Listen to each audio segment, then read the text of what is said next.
नमस्कार, मैं हूं आपके साथ बलराम शर्मा और आप देख रहे हैं न्यूज़ 11। आज वृंदावन से मोदी 2024 की आगाज़ हो गया है। चुनावों को लेकर आगाज़ हो गया है। इस आगाज़ के साथ ही आज वृंदावन में युवा एकत्रित हुए हैं और यह युवा अयोध्या तक पग यात्रा निकाल रहे हैं।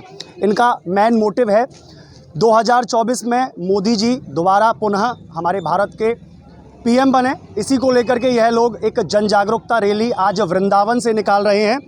वृंदावन से लेकर अयोध्या तक यह लोग पग यात्रा निकालेंगे। क्या क्या विचार रहेंगे, कैसे कैसे लोग जुड़ेंगे, यह जानेंगे। हमारे साथ ठाकुर जितेंद्र सिंह हमारे साथ में हैं। जितेंद्र जी, कैसे मन बना? अभी तो बहुत दूर है 2024, अभी तो 23 ही शुरू हुई है, लेकिन अभी से मन कैसे बना और क्या सोच है?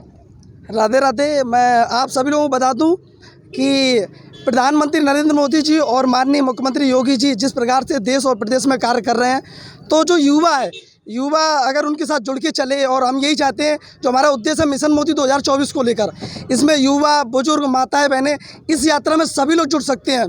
क्योंकि प्रदेश और देश की जनता जानती है कि भारतीय जनता पार्टी किस प्रकार से देश और प्रदेश में कार्य कर रही है। तो हम यही चाहते हैं कि जो जनता हमें आशीर्वाद दे और हमारी जो यात्रा है वो अयोध्या तक जाए। और जैसे लोग जुड़ते चलेंगे, चलते चलेंगे, जुड़ते चलेंगे, चलते चलेंगे, इसी प्रकार से हम जाके लखनऊ में हो सका तो मुख्यमंत्री जी से मिलेंगे भी, और यही उद्देश्य है अभी तो। करीब यहाँ से अगर अनुमानित देखा जाए तो 700 या 800 समथिंग यहाँ से पड़ेगा। तो क्या बीच में कहीं कहीं पड़ाव भी इसके रहेंगे यात्रा के, या कंटिन्यू ये यात्रा चलती रहेगी? हाँ, चलेगी तो कंटिन्यू, लेकिन ऐसा रहेगा कि 25 से 30 किलोमीटर चल लिए, उसके बाद हम लोग भोजन की व्यवस्था भी लेके जाना है। तो कहीं खाना ना बना लिया, वहीं खाया, वहीं लेट गए, फिर अगले दिन से वही यात्रा, फिर वहाँ से प्रारंभ। फिर क्या उसमें जुड़ते चलेंगे, युवा जुड़ते चलेंगे और यात्रा चलती चलेगी। इसी हिसाब से ये कुछ लक्ष्य भी निर्धारित किया है कि कितने दिनों का एक हम टारगेट बहन करके चल रहे हैं कि इतने दिनों तक हम वहाँ पहुँच जाएंगे और यात्रा को वहाँ जाकर के झंडा लहराएंगे? जी, 20 से 25 दिन का लक्ष्य है कि कोशिश करेंगे पूरी की 20-25 दिन में पहुंच जाए। बाकी तो श्री राम की कृपा है, जैसा भी हो। देखिए, हमारे साथ आशीष ठाकुर भी हमारे साथ में हैं, जो कि वृंदावन व्यापार मंडल के अध्यक्ष भी हैं, इधर प्रेम मंदिर क्षेत्र के। अध्यक्ष जी, क्या है मोटिव, क्या था? क्योंकि देखिए 2024 तो अभी बहुत दूर है, अभी तो पहले पार्षदी का चुनाव है, उसके बाद में 24 सोचा जाएगा। तो ऐसा क्या सोच आई कि अचानक ही यह यात्रा यहाँ से पग यात्रा निकाली जा रही है? अब जैसे कि हमारा छोटा भाई है जितेंद्र ठाकुर, उसका मन बहुत बन रहा था कि मैं पद यात्रा राम दरबार पे लेके जाऊं, और इसी के अनुसार मेरा भी आशीर्वाद उसके साथ में है कि वो पद यात्रा अपनी सफल बनाए। और 2024 को देखते हुए जितने भी युवाओं को जोड़ने का प्रयत्न रहेगा, ज़्यादा से ज़्यादा युवा जुड़ेंगे उसके साथ में, और ये मेरा आशीर्वाद रहेगा। क्या युवाओं को जोड़ने के लिए क्या कुछ रखा भी गया है कि उनको सदस्य बनाया जाएगा, सदस्य चुनवाया जाएगा, भाजपा में उनको सदस्यता ग्रहण कराई जाएगी? बिल्कुल, मैं जितनी जगह जाता रहूँगा, सबसे अपील करूँगा कि 2024 में जितनी भी हमारी लोकसभा सीटें हैं, जितने से जितने ज़्यादा युवा हो सके, जो भी हैं, वो भाजपा को वोट करें। क्योंकि देखिए, हिंदुत्व को बढ़ाने वाली अगर कोई सरकार है वो भाजपा ही है। आज विश्व की नंबर 1 पार्टी अगर कोई हो, भारतीय जनता पार्टी है। भारतीय जनता पार्टी जिंदाबाद, भारतीय जनता पार्टी जिंदाबाद। वाकई में तो भारतीय जनता पार्टी का यहाँ अभी से ही है नारेबाजी शुरू हो गई है। भारतीय जनता पार्टी जिंदाबाद, और साथ में मोदी और योगी दोनों के ही सम्मिलित नारे लगाए जा रहे हैं।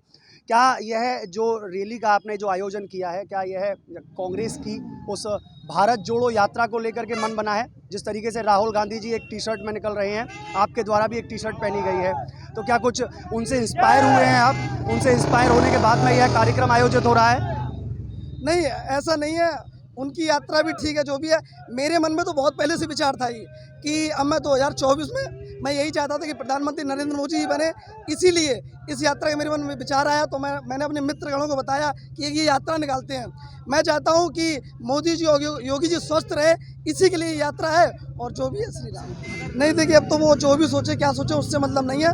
बाकी अपना मन बनाया है कि चलेंगे, पैदल जाएंगे, जो भी है। अब उनके साथ इतनी सिक्योरिटी है, हमारे साथ तो कुछ है भी नहीं। हम युवा हैं, 4-5 हैं, और जो रास्ते मिलते चलेंगे, चलते चलेंगे। तो ये भी उनकी कोई कॉपी नहीं है। बहुत पहले से ये विचार था कि मुझे जाना ही है, तो जाना ही है। और वो भारत जोड़ रहे हैं, हम अपने युवाओं को जोड़ रहे हैं, और युवा चलते चलेंगे, बढ़ते चलेंगे, बस। कहाँ से कहाँ तक जाएगी, किस तरीके से रूट मैप तैयार किया है, कैसे निकालेंगे यहाँ से पग यात्रा? वृंदावन से जाएगी, फिर किधर किधर होते हुए पहुँचेगी अयोध्या? वृंदावन जाएगी, और वहाँ गोवर्धन चौराहे पे शायद मिलने वाले हैं कुछ लोग, फरे के पास में हैं। तो जहाँ जितने टाइम में हम पहुँच सकेंगे, वहाँ उतने टाइम में उनको लोकेशन बता दिया जाएगा कि वहाँ उतने टाइम पर हम पहुँच रहे हैं। तो जो जुड़ने वाले लोग हैं, जो यात्रा में हमारे साथ चलने वाले हैं, वो उसी टाइम से हिसाब से अपने टाइम से आ जाएंगे। क्या कोई शॉर्टकट अपनाएंगे या फिर सीधे जो लॉन्ग रूट है उसी प्रकार से, जिस तरीके से हाईवे चलता है उसी प्रकार से चलेंगे? नहीं, नेशनल हाईवे से जाएंगे बिल्कुल, क्योंकि उसमें क्या है कि शॉर्ट में जाएंगे भी तो लोग मिलेंगे नहीं। हम नेशनल हाईवे पे क्या है, जितने लोग रहेंगे ज़्यादा से ज़्यादा मिलते चलेंगे। और इस यात्रा में मैं पूरी सबसे विनती करना चाहूँगा, जितने भी हमारे युवा हैं, बुजुर्ग हैं, माताएं बहनें, क्योंकि ये यात्रा युवा निकाल रहा है, तो उसका उत्साह बढ़ाने के लिए इस यात्रा में सभी लोग शामिल हो, यही हमारा एक उद्देश्य है। जी बिल्कुल। कुछ चुनिंदा नारे भी आप लोगों ने बनाए होंगे अपने। हर कोई जब अपनी एक पग यात्रा को निकालता है तो कुछ एक अपना टैगलाइन बना लेता है। तो क्या बनाया है? जिस तरीके से मैंने बैनर पे पढ़ा था कि 2000 मिशन 2024 है, मोदी मिशन 2024। क्या है टैगलाइन, क्या बनाई है आप लोगों ने? नहीं, टैगलाइन तो यही, मिशन मोदी 2024, क्योंकि हम चाहते हैं कि 2024 में फिर पुनः भारतीय जनता पार्टी की सरकार बने और नरेंद्र मोदी जी प्रधानमंत्री बने। और उनके स्वस्थ रहने की, मेन तो मैं ये कहता हूँ, वो स्वस्थ रहेंगे तभी तो प्रधानमंत्री बनेंगे। उनको स्वस्थ रखने के लिए ये यात्रा है। और बाकी तो जनता अपना प्यार दे और आशीर्वाद दे। जय श्री राम। तो वाकई में आज इस भव्य और दिव्य यात्रा का आगाज आज 26 जनवरी के दिन से हो गया है। यह यात्रा अब कब तक पहुंचेगी यह भी निर्धारित नहीं कर पाए हैं, क्योंकि जगह जगह पड़ाव इन यात्रा के रहेंगे। युवा हैं, हालांकि जोशीले हैं, जोश है अंदर, तो बहुत जल्दी यात्रा को तय भी कर लेंगे। बहुत ज़्यादा दूरी भी नहीं है, 800 किलोमीटर करीब करीब यहाँ से अयोध्या बैठता है, तो शायद बहुत ही जल्दी युवा वहाँ तक दूरी तय कर लेंगे। लेकिन वाकई में यह यात्रा एक जन जागरूकता यात्रा है। इनके साथ मैं सभी से अपील भी करना चाहूँगा, इन्हीं की तरफ से और ख़ास तौर पर न्यूज़ 11 और अपनी तरफ से, कि सभी लोग इस यात्रा में जुड़ें। जहाँ जहाँ से ये यात्रा निकलती है, जिन जिन हाईवे के मार्गों से होती हुई ये यात्रा निकलती है, उन जगह से आप लोग भी इन भव्य और दिव्य इस यात्रा में अपना सहयोग प्रदान करें और मिशन 2024 को भी ध्यान में रखें। हालांकि मैंने इनसे ये भी पूछा था, जितेंद्र जी से, कि क्या यह राहुल गांधी की उस भारत जोड़ो यात्रा से इंस्पायर होकर के आप लोग यह यात्रा निकालें, तो उन्होंने साफ तौर पर मना करते हुए नजर आए कि नहीं, ऐसा कुछ भी नहीं है। लेकिन हाँ, उनकी सोच है, शायद वह सोच सकते हैं। तो आज यह यहाँ से इस दिव्य और भव्य यात्रा का आगाज़ हो चुका है। अब देखते हैं ये यात्रा किस तरीके से पहुँचती है अयोध्या। अपनी ऐसी अन्य खबरों को देखने के लिए जुड़े रहिए न्यूज़ 11 के साथ में। अपने सहयोगी आशुतोष शर्मा के साथ मैं बलराम शर्मा, न्यूज़ 11 वृंदावन।